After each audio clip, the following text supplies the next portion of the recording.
Olá novamente, sejam muito bem-vindos aos programas educativos online criados e dinamizados pelo Jardim Zoológico. A sessão de hoje é direcionada aos alunos do terceiro ciclo do ensino básico e vamos falar de conservação de biodiversidade. Eu chamo Rafael e vou ser o educador zoológico que vos vai acompanhar durante esta sessão. Sessão onde vamos começar por abordar o que são perturbações naturais, passamos para as perturbações provocadas pela intervenção humana, passamos, claro, pelas boas práticas e terminamos então com o papel do Jardim Zoológico na conservação da biodiversidade. Ora, nesta imagem, neste slide, temos vários exemplos de imagens que poderão ser consideradas catástrofes naturais, não é? No fundo, perturbações que existem, que atuam no equilíbrio dos ecossistemas. No fundo, estas catástrofes são acidentes que acontecem sem intervenção humana, mas que obviamente colocam em perigo a existência ou a ocorrência de vida.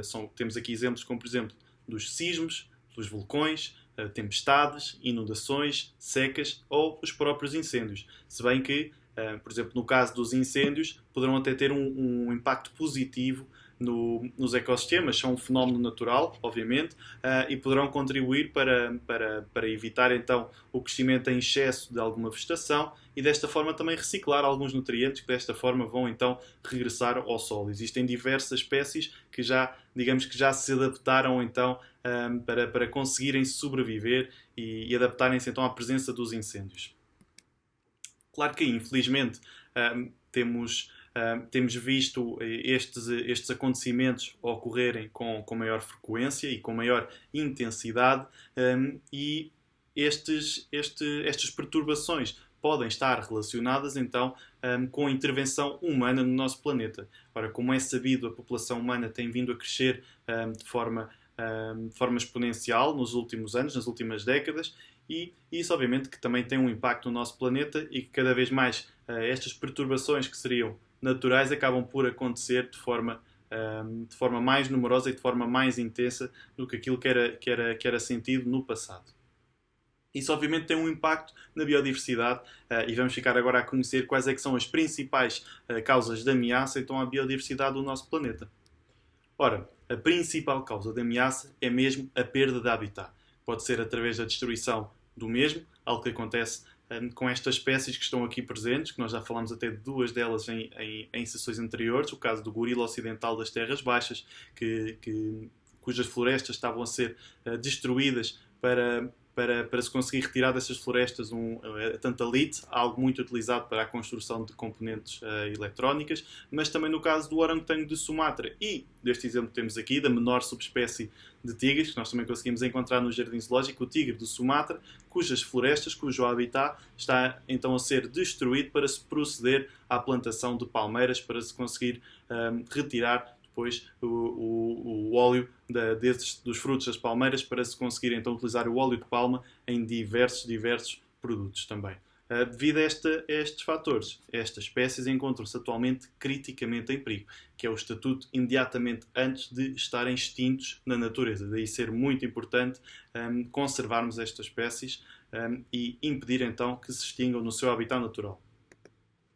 Outra ameaça, e um assunto bastante debatido atualmente, são as alterações climáticas. Não é? No fundo, o aumento da temperatura global que se tem vindo a registrar no nosso planeta tem levado também a outras alterações no nosso planeta e no nosso clima.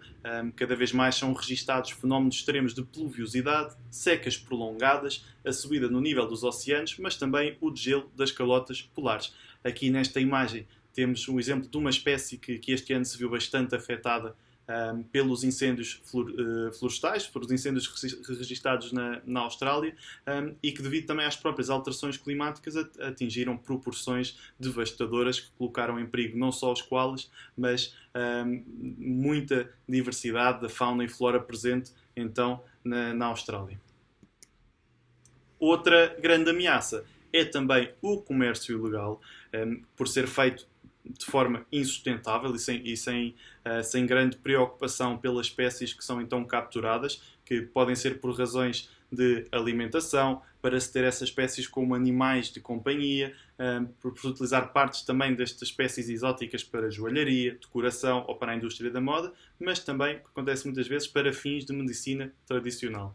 Aqui, nesta imagem, temos esta bonita ave, a Maina do Bali, que também se encontra criticamente em perigo e não existem, sim, tantos indivíduos no habitat natural, uma vez que são capturados para se ter não só em casa como animal de companhia, mas também devido ao seu canto bastante desenvolvido, são capturados também pela razão para serem utilizados em competições de canto e em certas culturas. Quem tiver então em sua posse a ave com o canto mais desenvolvido será também, digamos, terá também assim um grande papel de relevo e de importância para aquela sociedade, no fundo, naquela comunidade. Por fim, trago-vos outra ameaça, a introdução de espécies exóticas, ou seja, espécies não nativas de um país, de um local, que são trazidas para esse local, e caso cheguem até a ter um impacto negativo nesse ecossistema para onde estão a ser transportados ou para onde estão a ser colocados, apelidamos então de espécies invasoras. Temos aqui o caso da tartaruga da Flórida, que atualmente está a ter um impacto negativo nos nossos cágados nativos, o cágado de carapaça estriada, mas também o cágado mediterrâneo, que no fundo não se encontravam preparados para competir com outra espécie, e uma espécie, então, no caso da tartaruga da Flórida, muito bem adaptada, não só em termos morfológicos, mas também comportamentais, para competir pelos recursos presentes no meio, desde a alimentação, mas também o próprio espaço para se reproduzir. E devido a este fator, devido ao facto de estarem a ser reintroduzidos nos nossos rios e lagos portugueses, acabam por entrar aqui então numa competição ativa com os nossos cágados nativos, que infelizmente se encontram ameaçados por este fator, pela introdução então de espécies exóticas nos habitats onde já estavam presentes. Ora, para além de não contribuirmos para alguma destas ameaças, também podemos ter um papel, um estilo de vida mais sustentável em diversos pontos do nosso dia-a-dia, como por exemplo, existem várias boas práticas que nós podemos passar a utilizar. Podemos, quando temos de fazer deslocações, podemos optar por meios diferentes, podemos optar por ir a pé, por ir de bicicleta ou utilizar até transportes coletivos, sempre, claro, que for propositado, ou seja, sempre que seja possível, aliás, utilizar estes meios de transporte. Claro que haverá situações onde não será possível, mas sempre que possível poderemos optar então por estes meios de transporte. Em termos de recursos, podemos também optar por utilização de lâmpadas mais eficientes nas nossas casas, a desligar as luzes quando saímos de uma divisão, ou evitar deixar os próprios aparelhos eletrónicos em stand-by, ou seja, com aquela luzinha vermelha quando estão desligados. Mesmo assim, acabam por estar da mesma forma a gastar energia. O mesmo em relação ao nosso consumo de água. Podemos optar por banhos com um tempo mais reduzido e, claro, desligar a água, desligar a torneira, fechar a torneira, aliás, quando estamos a lavar os dentes, por exemplo, ou quando ela não está a ser necessária. Em termos de nossa compra de produtos, devemos tentar sempre optar por produtos locais e produtos da época, isto porque os recursos que foram utilizados para a produção desses produtos, obviamente, foram muito inferiores relativamente a produtos que não sejam da época ou produtos que foram trazidos de outros países, muitas vezes até de outros continentes. Portanto, devemos optar então por produtos nacionais e da época. Podemos e devemos também procurar certos certificados nos produtos, nas prateleiras, ou na própria lista de ingredientes, quando estamos a escolher quais produtos levar então para a nossa casa. No que toca, por exemplo, ao peixe ou enlatados, devemos procurar símbolos como este, que nos garantem então que estamos a fazer um consumo sustentável de peixe, que não foram pescados peixes com o tamanho inferior ao que é permitido, ou que certos mamíferos marinhos não foram outros animais não foram capturados de forma acidental para conseguirmos então aquele pescado que está ali à venda. Para proteger as nossas florestas, também há atitudes que nós podemos adotar para fazer. Podemos optar também por produtos que tenham na sua constituição estes símbolos, tanto da Rainforest Alliance ou da FSC, que nos garante então uma gestão sustentável das florestas de onde esses produtos estão a ser retirados e produzidos. Por fim, Podemos adotar também aqui os 7 R's, ou seja, todos nós já conhecemos os 3 R's, reduzir, reutilizar e reciclar, mas antes de passarmos a esses R's, há toda uma cadeia que nós podemos seguir. Podemos e devemos repensar os nossos hábitos de consumo, do nosso dia-a-dia. Se calhar haverão certos produtos que nós até nem necessitamos deles, podemos começar a recusá-los. Desta forma estaremos também a reduzir o nosso impacto e poderemos também tentar reduzir o nosso consumo de certos produtos.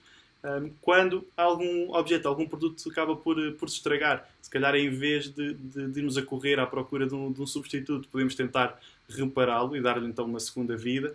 Mesmo que isso já não seja possível, podemos então atribuir-lhe uma nova função e desta forma podemos então reutilizar esse objeto. No fim, quando já nada disto for possível, aí sim podemos então passar para a reciclagem. Para produtos onde isso já não seja possível, por exemplo, matéria orgânica, restos da nossa alimentação, podemos passar então para uma reintegração, por exemplo, através da compostagem. Se seguirmos esta cadeia dos 7 R's, certamente já estamos a ter um impacto positivo na conservação da biodiversidade do nosso planeta. Ora, por fim, qual será o papel do Jardim Zoológico na conservação da biodiversidade? Ora, o Jardim Zoológico atua não só no jardim, mas também fora dos muros de Sete Rios. Mas no jardim atuamos de diversas formas. Por exemplo, com as espécies que estão sob o nosso cuidado e desenvolvemos programas de reprodução destas espécies ameaçadas. Obviamente que estes programas são feitos de forma colaborativa, de forma cooperativa, ou seja, é feito um trabalho de equipa entre os zoos que fazem parte da Associação Europeia de Zoos e Aquários ou da Associação Mundial e desta forma garantimos uma gestão das nossas populações e garantimos que as nossas populações se encontram saudáveis e mesmo para que no futuro, se for necessário, possamos então recorrer a uma reintrodução destas espécies que estão nos jardins zoológicos e possam então ser reintroduzidas para o habitat natural. Obviamente que tendo estas espécies sob nossos cuidados, é uma excelente oportunidade também para aprendermos mais sobre estas espécies e a investigação científica que é feita nos zoos acaba por ser muito importante também para aplicar esses conhecimentos também no habitat natural. E por fim, mas não menos importante, obviamente, toda a educação para a conservação que é feita. Porque no fundo, se não explicarmos aos nossos visitantes ou a quem está também aqui agora do outro lado do ecrã, ou a assistir a estas sessões, se não explicarmos o que está a acontecer à nossa biodiversidade, vai ser difícil também para as pessoas poderem procurar o que é que podem fazer para ajudar na conservação desta biodiversidade. Portanto, a própria educação, a própria sensibilização acaba por ser muito importante também para a conservação.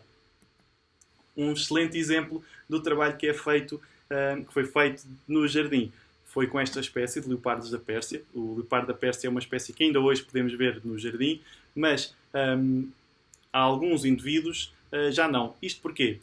Devido ao excelente sucesso reprodutivo que nós tínhamos com esta espécie, até fomos designados como coordenadores do programa de reprodução da mesma.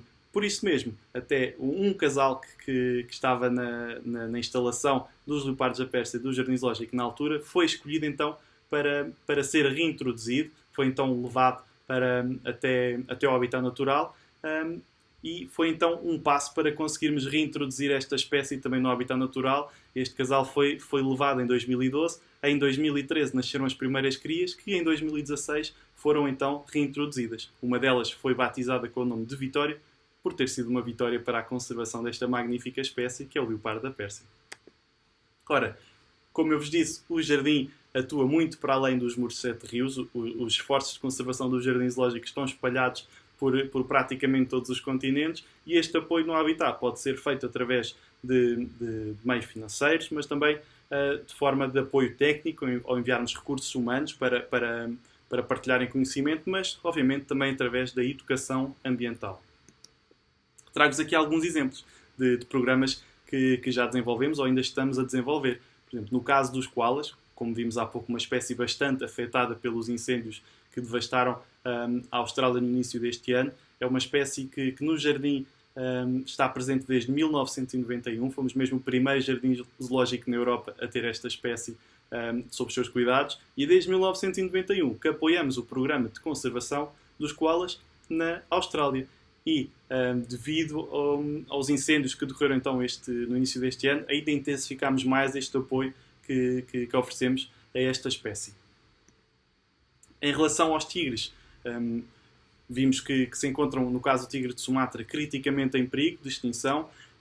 O Jardim Zoológico também apoia estes felinos. Por exemplo, entre os anos 2002 e 2004, os Jardins Zoológicos europeus trabalharam em equipa em prol da conservação dos tigres, e através de fundos que foram recolhidos através das visitas dos próprios visitantes ao espaço zoológico, foi possível apoiar uma série de programas de conservação, mesmo no habitat natural destes felinos.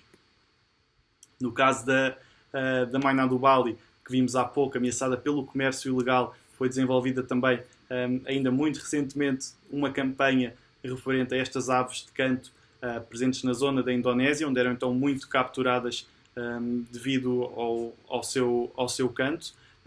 Foi então desenvolvida uma campanha que se focou na sensibilização ambiental, na sensibilização, ou seja, no fundo aqui, aspectos de educação ambiental, não só nos jardins zoológicos europeus, mas também que atuaram junto das populações locais para perceber a importância que estas espécies poderão ter para os seus ecossistemas, e foram também recolhidos fundos para apoiar o desenvolvimento e o início de programas de reprodução e de conservação destas espécies no habitat natural, e todos estes programas conseguiram cumprir os seus objetivos, as suas metas, e muito brevemente vão então iniciar os seus trabalhos em prol da conservação destas espécies. Desde 2006, por exemplo, também apoiamos os gorilas, outro primata criticamente em perigo, neste caso o gorila ocidental das terras baixas, nos Camarões, desde 2006, mas também atuamos no nosso próprio país. Mais uma vez, a educação para a conservação é extremamente importante, e a ameaça das espécies invasoras é algo que afeta em grande escala a biodiversidade europeia. Por isso é que, ainda muito recentemente, mais uma vez, os jardins zoológicos uniram-se para atuar aqui em rede, em equipa, no fundo para sensibilizar os seus visitantes para a importância da biodiversidade local. Iniciámos uma campanha que apelidámos de Let It Grow, para que então as populações percebessem a importância da biodiversidade local, e que promovessem, estimulassem ações para que percebessem então toda esta importância que a sua própria biodiversidade, a sua própria fauna e flora tem para estas comunidades. Ora, antes de terminarmos, queria-vos deixar com esta citação, feita por uma primatóloga bastante conhecida, Jane Goodall. No fundo, Jane Goodall disse que as nossas ações fazem a diferença. Nós só temos de decidir que tipo de diferença queremos fazer. Portanto, acho que todos nós devemos e podemos proteger a biodiversidade do nosso planeta, porque em último caso estamos também a proteger-nos a nós. Agora basta então tomarmos o tipo de ações que promovam a conservação da biodiversidade. Cabe-me a mim, cabe-vos a vocês também. Eu espero que tenham gostado desta sessão. Eu acho que vão querer apontar já na vossa agenda a próxima sessão que vamos realizar, uma vez que vai ser nada mais nada menos do que uma visita guiada virtual ao Jardim Zoológico. Se ficaram com questões sobre esta sessão, já sabem, podem sempre contactar-nos através do e-mail pedagogica@zoo.pt ou consultar o nosso site, que está recheado de informação sobre estes temas e outros. Não se esqueçam também de consultar o separador do Zoo em Casa, onde vão encontrar imensos recursos educativos que podem utilizar na vossa aprendizagem, não só em casa, mas também na escola. Obrigado e até à próxima!